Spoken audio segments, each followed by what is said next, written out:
महल के पास पहुंचते ही राजकुमार एक पेड़ की आड़ में छिपकर बैठ गया। शाम को जब राजकुमारी नहाने के लिए किले से बाहर आई तो राजकुमार ने हिम्मत करके आगे बढ़कर उसका हाथ पकड़ लिया। उसके छूते ही राजकुमारी उसके साथ चलने के लिए तैयार हो गई। वह बोली, राजकुमार, तुम मुझे जहां भी ले जाना चाहोगे मैं तुम्हारे साथ चलूंगी, लेकिन मुझे थोड़ी देर के लिए अपने माता पिता से मिलाने दो। राजकुमार ने कहा, नहीं, यह नहीं होगा, तुम्हें तुरंत मेरे साथ चलना पड़ेगा। लेकिन राजकुमारी रोने लगी। इतनी सुंदर राजकुमारी को रोते देखकर राजकुमार का मन पिघल गया।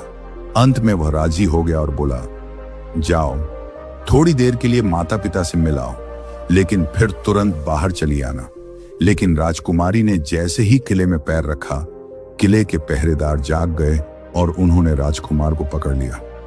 राजकुमार बहुत पछताया, लेकिन अब क्या हो सकता था। सिपाहियों ने उसे अपने राजा के सामने पेश किया। राजा बहुत निराश था। उसने उसी वक्त हुक्म दिया, इस राजकुमार को फौरन फांसी पर चढ़ा दिया जाए। यह सुनकर राजकुमार रोने गिड़गिड़ाने लगा।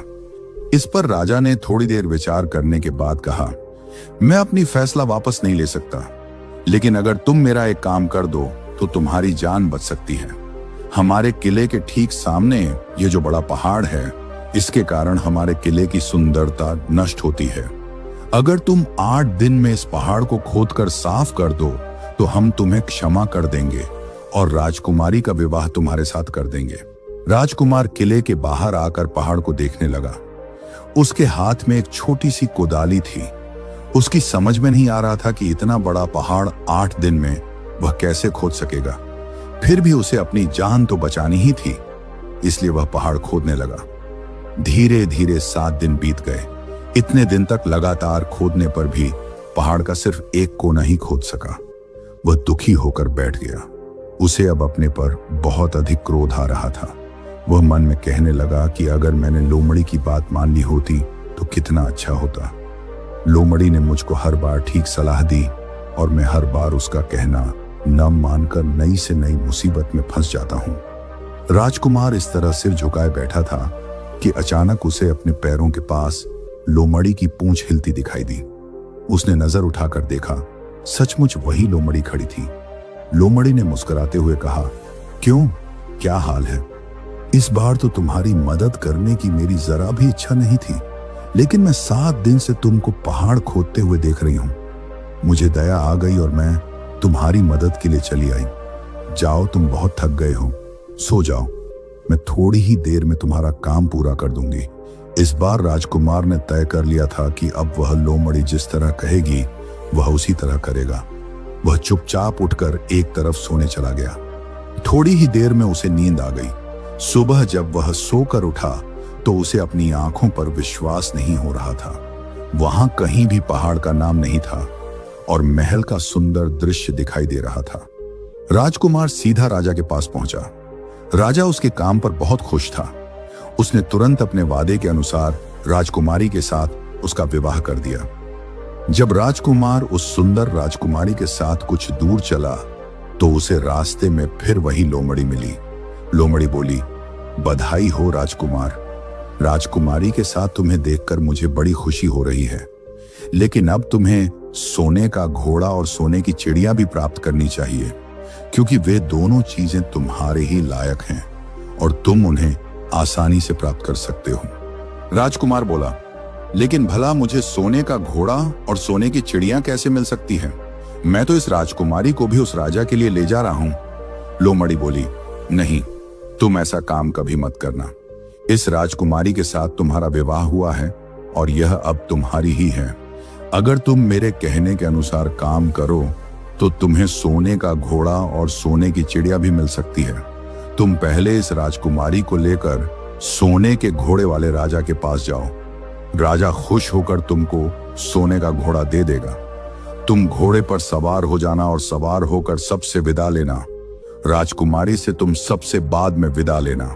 जैसे ही तुम राजकुमारी के पास पहुंचो, तुम उसे हाथ से पकड़कर घोड़े के ऊपर खींच लेना और घोड़े को दौड़ा देना। सोने का घोड़ा इतना तेज दौड़ता है कि दुनिया का तेज से तेज घोड़ा भी उसकी बराबरी नहीं कर सकता।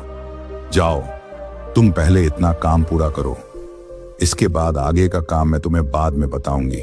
मैं तुम्हें वहां रास्ते में मिलूंगी। राजकुमार ने ठीक वैसा ही किया जैसा लोमड़ी ने उससे कहा था। जब सोने के घोड़े वाले राजा ने खुश होकर उसे इनाम में सोने का घोड़ा दिया तो राजकुमार उस पर सवार हो गया और उससे विदा लेने लगा। अंत में वह राजकुमारी को उठाकर घोड़े को तेजी से दौड़ाता हुआ किले से बहुत दूर निकल आया। रास्ते में एक पेड़ के नीचे लोमड़ी उसका इंतजार कर रही थी। उसे देखकर लोमड़ी बोली, शाबाश, अब तुम सोने की चिड़िया भी प्राप्त कर लो। जब तुम सोने की चिड़िया वाले राजा के पास पहुंचोगे तो वह इस घोड़े को देखकर बहुत खुश होगा। तुम उससे कहना कि पहले सोने की चिड़िया का पिंजरा मेरे हाथ में दे दो, तब मैं यह घोड़ा तुमको दूंगा। जब वह पिंजरा तुम्हारे पास लाए तो तुम पिंजरा उसके हाथ से छीन लेना और घोड़े को दौड़ा देना। बस ऐसे चिड़िया तुमको मिल जाएगी और कोई तुम्हें पकड़ भी नहीं सकेगा। इस बार भी राजकुमार ने ठीक वैसा ही किया। वह राजकुमारी के साथ ही घोड़े पर बैठा रहा और जब राजा ने उसके हाथ में सोने की छिद्दिया का पिंजरा दिया तो उसने देखते देखते इड्डक मार दी और सोने का घोड़ा हवा से बातें करने लगा। कुछ दूर चलने पर लोमड़ी उसे मिली। राजकुमार ने उसे कहा, तुमने मेरी बड़ी मदद की है। तुम्हारी वजह से मुझे न सिर्फ सोने की चिद्दियां मिली बल्कि सोने का घोड़ा और इतनी सुंदर राजकुमारी भी मिल गई। बताओ मैं तुमको क्या इनाम दूं? मैं तुमको कुछ न कुछ जरूर देना चाहता हूं। लोमड़ी ने कहा, अगर तुम खुश हो तो मेरा एक काम कर दो। तुम एक तीर चलाकर मुझे मार दो। इस समय तुम यही सबसे बड़ा काम मेरे लिए कर सकते हो। राजकुमार ने कहा, भला ये कैसे हो सकता है? तुमने मेरी इतनी मदद की और मैं बदले में तुम्हें मार दूं। मुझसे यह नहीं होगा। यह सुनकर लोमड़ी बड़ी दुखी हुई और बोली, अगर तुम मेरा यह काम नहीं कर सकते तो फिर ठीक है, जाओ। लेकिन मैं तुम्हारी भलाई के लिए ही कह रही हूं कि तुम दो बातें जरूर याद रखना। एक तो तुम किसी कुएं की दीवार पर मत बैठना और दूसरे तुम ऐसे लोगों के लिए धन मत खर्च करना जिन्हें फांसी मिलने वाली हो। राजकुमार बोला, तुम भी अजीब हो। तुम्हारी बातें मेरी समझ में ही नहीं आती। भला मैं कभी कुएं की दीवार पर क्यों बैठूंगा और ऐसे आदमियों पर धन क्यों खर्च करूंगा जिनको फांसी दी जाने वाली हो। लेकिन लोमड़ी ने उसकी बात का कोई जवाब नहीं दिया और अलविदा कहकर वहां से चली गई। राजकुमार सोने का घोड़ा दौड़ता हुआ आगे बढ़ा। राजकुमारी उसके साथ ही बैठी हुई थी और सोने की चिड़िया का पिंजरा उसके हाथ में था। कुछ ही देर में राजकुमार उस छोटे गांव में जा पहुंचा जिसमें वे दोनों सराएं थीं। गांव के लोग और खास तौर से बच्चे उसको देखने के लिए बाहर निकल आए। सोने के घोड़े पर राजकुमार के साथ बैठी एक सुंदर राजकुमारी को देखकर सभी लोग चकित थे। इतने में राजकुमार ने देखा कि गांव के बगीचे में एक जगह बहुत से लोग जमा हैं और कुछ शोर हो रहा है। राजकुमार के पूछने पर लोगों ने बताया कि वहां दो आदमियों को फांसी देने की तैयारी हो रही है। राजकुमार उधर ही चल पड़ा। वहां पहुंचने पर उसने पहचान लिया कि जिन आदमियों को फांसी दी जाने वाली थी वे और कोई नहीं बल्कि उसके ही भाई थे। वे लोग तब से उसी सजी सजाई सराय में रह रहे थे और तरह तरह के बुरे कर्म करते थे। वे जुआ भी खेलते थे और जुए में बहुत सा धन हार चुके थे। उन्होंने लोगों से बहुत सा रुपया भी उधार लिया था। इन्हीं सब बातों से चिढ़कर अब गांव वाले उन्हें फांसी पर चढ़ाने जा रहे थे।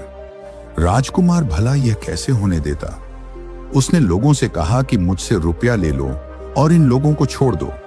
उसके बहुत कहने सुनने पर लोग राजी हो गए और उन्होंने उन दोनों आदमियों को रिहा कर दिया। राजकुमार अपने भाइयों को छुड़ाकर आगे चला। कुछ दूर चलने पर जंगल में उन्हें एक कुआं दिखाई दिया। वहां राजकुमार कुछ देर कुएं के पास आराम करते हैं। वहां ठंडा पानी पीने के बाद हम लोग आगे चलेंगे। राजकुमार राजी हो गया। अब तक वह यह भी भूल चुका था कि लोमड़ी ने विदा होते समय उससे क्या कहा था। वह घोड़े से उतरकर कुएं की दीवार पर बैठ गया और आराम करने लगा। उसके दोनों भाइयों ने मौका देखकर उसे कुएं में धकेल दिया। इसके बाद उन्होंने घोड़े पर राजकुमारी को डाला और सोने की चिड़िया का पिंजरा उठाया और वहां से चलते बने। कुछ ही देर में वे लोग अपने राज्य में लौट आए। घर लौटकर उन्होंने राजा से कहा, हम लोग सोने की चिड़िया को पकड़ लाए हैं। इसी चिड़िया ने हमारे बाग में से सोने के सेब चुराए थे। इसके साथ ही हम एक यह सोने का घोड़ा और राजकुमारी भी लाए हैं। राजा बहुत खुश हुआ, लेकिन राजकुमारी खुश नहीं थी। वह बराबर रोती रहती थी। उसने खाना पीना छोड़ दिया। यही नहीं, घोड़े ने भी दाना पानी बंद कर दिया और सोने की चिड़िया भी उदास रहने लगी। राजा ने बहुत कोशिश की, लेकिन न तो वह राजकुमारी खुश हुई और न सोने के घोड़ा और सोने की चिद्धिया ने एक अन्न का दाना नहीं खाया। उधर छोटा राजकुमार कुएं में गिर गया था, लेकिन वह मरा नहीं। कुआं बहुत गहरा था, लेकिन उसमें पानी बहुत कम था। वह कुएं में बैठा बैठा अपने भाग्य को कोसता रहा। अब उसे फिर उसी लोमड़ी की याद आई और वह पछताने लगा कि अगर मैंने उसका कहना मान लिया होता तो मैं मुसीबत में न फंसता। राजकुमार ने जैसे ही लोमड़ी को याद किया, लोमड़ी न मालूम कैसे कुएं के मुंह पर आ पहुंची और बोली, देखो राजकुमार, मैंने पहले ही तुम्हें समझाया था कि किसी कुएं की दीवार पर मत बैठना और ऐसे आदमियों की मदद मत करना जिन्हें फांसी दी जाने वाली हो, लेकिन तुम नहीं माने। खैर चलो, अब आखिरी बार मैं फिर तुम्हारी मदद किए देती हूं। लो मेरी पूंछ पकड़कर कुएं से बाहर निकल जाओ। यह कहकर लोमड़ी ने अपनी पूंछ कुएं में लटका दी। देखते देखते पूंछ इतनी लंबी हो गई कि कुएं के पेंदे में पड़े राजकुमार के पास तक जा पहुंची। राजकुमार उसे पकड़कर कुएं से बाहर निकल आया।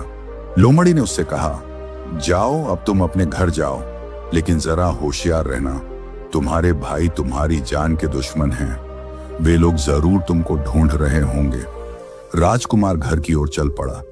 अपने राज्य में पहुंचने पर उसे एक भिखारी मिला।